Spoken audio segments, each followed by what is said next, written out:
Hi, I'm Dr. Stacey Folk, and you may be coming to visit me about breast implant surgery. So I thought I would make a quick little video just so you can have some basic information and do a little research on your own before you come in. Now, breast augmentation or augmentation with a lift surgery is great because it can add more fullness to the upper portion of your breast that a lot of people lose after having kids. It can also give you volume that maybe you never had and can even help correct asymmetries. But you are dealing with a medical device, and these devices can fail and they have a lifespan. You also have this amazing immune system in your body, and to think that we can take a plastic bag essentially and put it inside your body and get away with it is mind-boggling to me. So when you come in, I want you to know up front that you have choices of different kinds of implants. We do have saline implants that are filled with basically just salt water. They are a little heavier. We call that a water hammer effect because what's inside is not very viscous. They're not quite as soft, and you're more apt to see or feel some rippling with these implants. Now, the good thing about these implants is if they spring a leak, they will deflate and you will know that you have a rupture.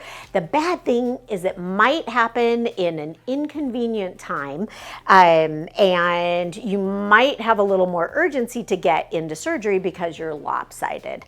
Now, silicone implants are more popular now because they are much softer to the touch, and there's less, but still a possibility of seeing or feeling those ripples. Over time, our implants have gotten better. The implants that were made back in the 70s and 80s were extremely weak, and within 10 years, over half of them had ruptured. Implants now have thicker shells on the outside, and the gel inside has gotten progressively more thick, or what they call cohesive. Some people refer to them as gummy bears, but none of them are anything like gummy bears. They're not solid. Another important thing about silicone implants is we have what are called different profiles. So both of these implants are exactly the same size, but you can see that they look very different. So you can have an implant with a smaller base width where more of the volume comes forward, or a wider base width so more of the volume comes up towards the top. When you're in our office, we will have you try on some sizers to give us a ballpark of what size you like, and then through measurements that I do, I'll help recommend different profiles, and we can do a simulation on the computer.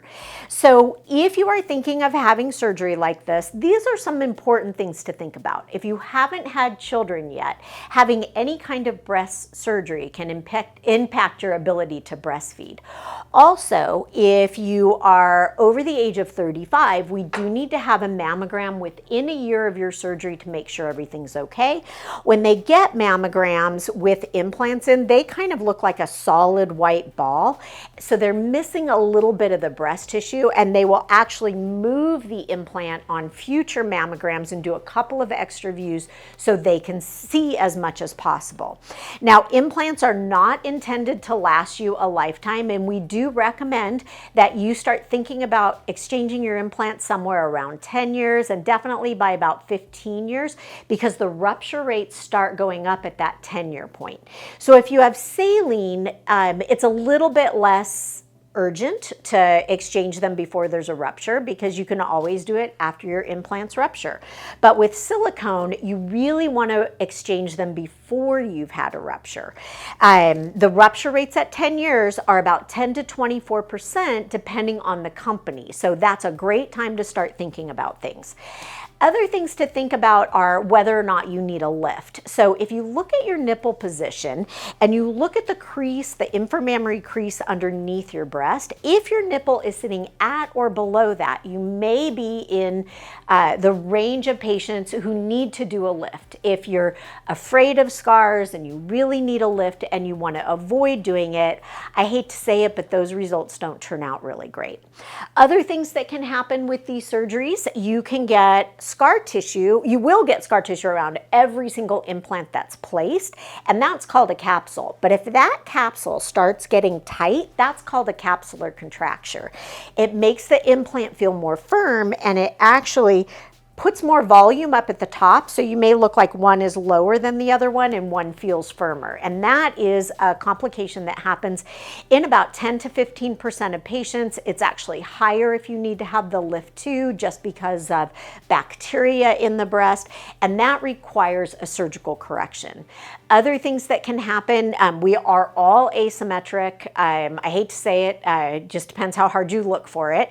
And I joke that you can be asymmetric before surgery, and I can make you larger, and probably asymmetric after surgery. So if you are super obsessive about perfection, this probably is not a great surgery for you. You may also hear about something called breast implant illness, and that is when your immune system is not okay with you having implants. We don't know for sure if it's the shell on the implant, the gel inside the implant, and what most data shows is it's bacteria that starts living on the implant. We do sterile surgery, but our bodies are not sterile. A really kind of creepy, gross statistic is we have 10 to 20 times more bacteria that lives in and on our body than we have human cells.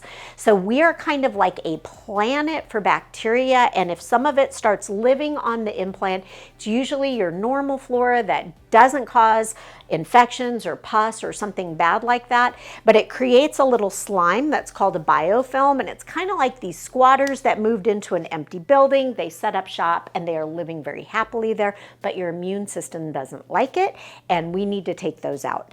Now, in patients who have autoimmune diseases themselves or who have family history of autoimmune diseases, there is a higher risk of having that problem where your implants make you not feel well. And so that is something else that you really need to consider.